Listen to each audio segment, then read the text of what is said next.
to define the concepts of rational and irrational numbers. Express rational and irrational numbers from fraction to decimal form and vice versa using a calculator. Arrange and illustrate rational and irrational numbers on the number line. But first, let's have an icebreaker song. Ready? Great! Let's start!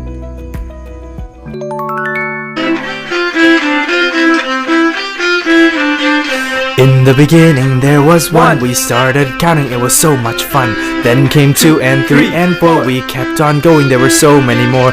These are called the natural numbers. If you don't know them, that's a bummer. There are more numbers out there, let's include them and make it fair. Then we add 0 to the list, cause it was about to wave its fist. It was starting to get mad. A bigger list wouldn't be so bad. These are called the whole numbers. If you don't know them, that's a bummer. There are more numbers out there, let's include them and make it fair. Next we add the scary part. Negative numbers are about to start. -1, -2, let's go. Remember it's negative, not minus though.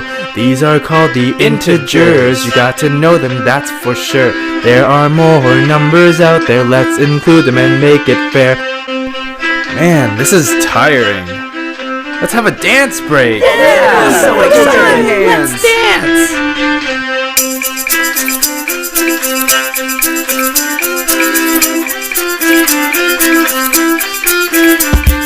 Now we add numbers that are longer. Put them all together and they'll be stronger. These numbers can be written as fractions, so decimals at end will have repeating actions. These are called the rational numbers. If you don't know them, that's a bummer. There are more numbers out there, let's include them and make it fair. Let's do the numbers that are different from the rest. Going on forever is what they do best. Say them in one breath and you'll turn blue. These include pi, e, and square root 2. These are called the irrational numbers, so join them with the rest cause they are bummers. There are more numbers out there, let's include them and make it fair. This next group joins everything as one. After we learn this, the basics done. Natural, whole numbers, integers, rational, irrational, they're all in there, I'm sure. All of this together gives a real number, so don't forget it cause that's a bummer. There are more numbers out there, I'll let you discover them cause they're more rare.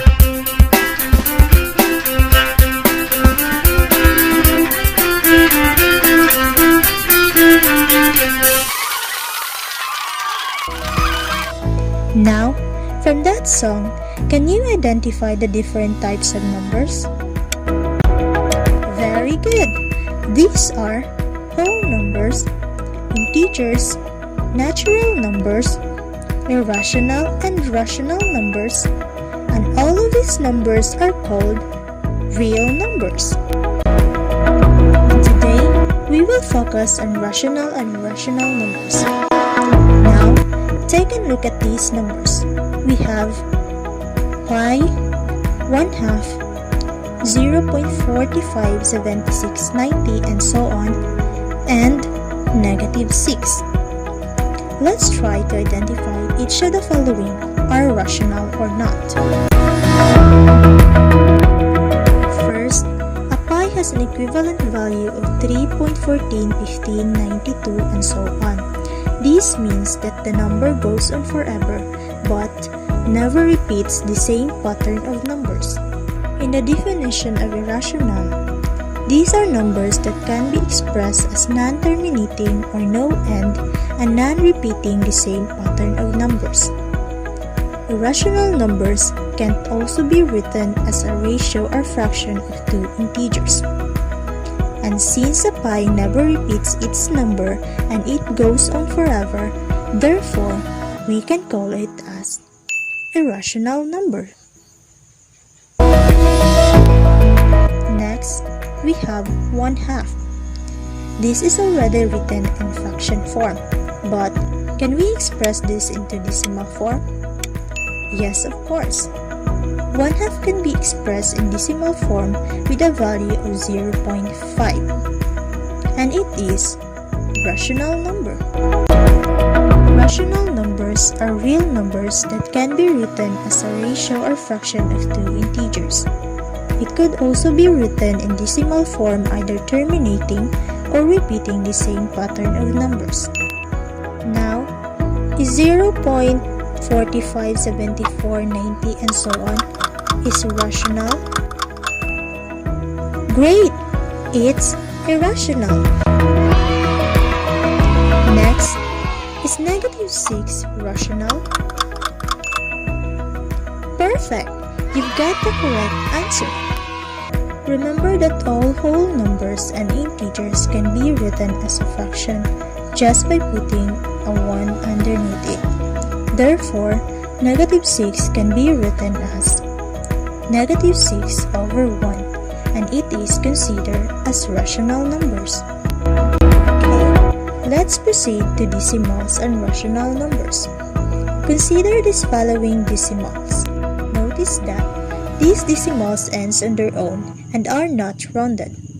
They are actually terminated, and terminating numbers are called rational numbers.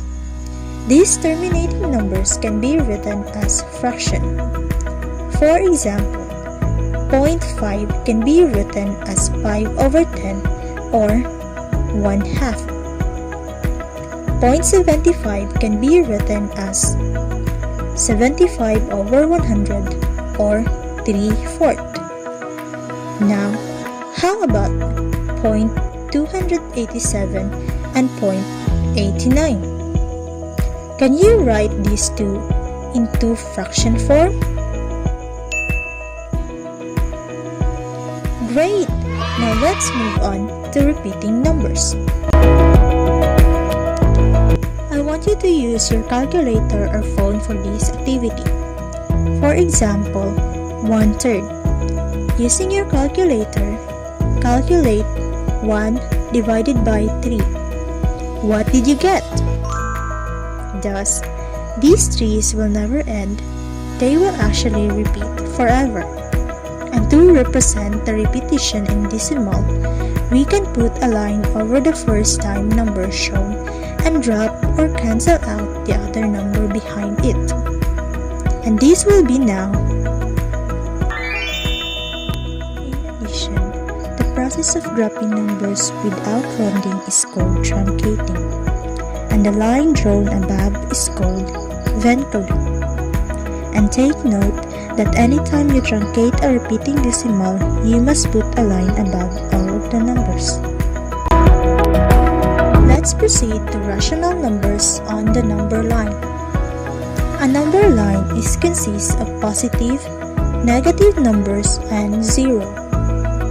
Positive numbers are called natural numbers. And positive numbers, including 0, are called whole numbers. Then all the numbers on the number line are called integers.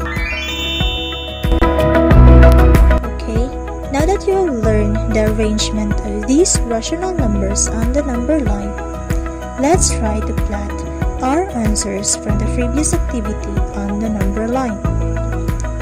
We have pi, 1/2, 0.45, 76, 90, and so on. Negative 6, 3/4, and 1/3. Now, can you plot pi and 1/2 on the number line? Great! How about the rest? Perfect! Good job! Congratulations! We're done with our lesson. And for you to master the concepts of rational and irrational numbers, try this activity and search about the properties of the operation on rational numbers. Thank you!